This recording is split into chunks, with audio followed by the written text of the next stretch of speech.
Hi guys, welcome back to our YouTube channels. In this video tutorial, I'm going to share different methods on how to fix Baldur's Gate 3 sound issues. For the first one is to update your audio drivers. So to do this, just head on to your Windows icon and then right click and then click on the device manager. Okay, so here, the audio section, you will then just have to click on this arrow that is facing right? And then right click this one and click on the update drivers. Okay, so you will then just have to update everything here, including the headphones, the external speakers, so that you're not going to miss any of this. Okay, and then close this one and try opening your game.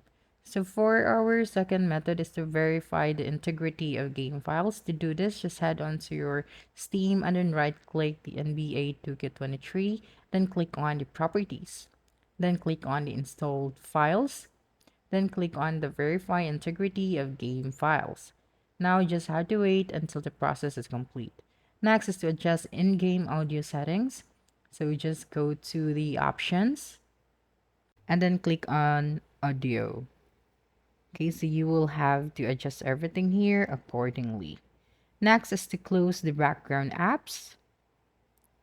Okay, sometimes background apps will interfere with your audio, so just click on the Windows icon and then click on the task manager. So here you'll be able to see the background apps that is running. So you will then just have to right click this apps and then click on the end task.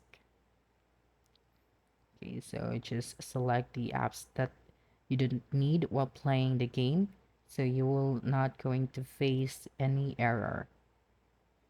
Okay, so for the next one is to switch the audio output. So to do that, just head on to the bottom right corner and then right click this one and click on the sound settings. So here, choose where to play sound. So it's up to you if you're going to play it using your headphones or speakers, and then adjust the volume. So make sure that you're using a headphones that is functioning well. Check your external speakers if it's still working. Okay, so the next one is to update your Windows.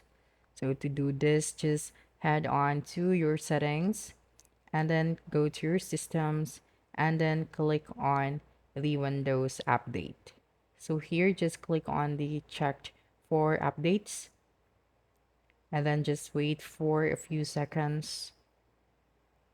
Then right after that, you'd be able to see a message if your Windows is up to date. Okay, so that's it. Don't forget to subscribe to our YouTube channel for more video tutorials in the future. Bye.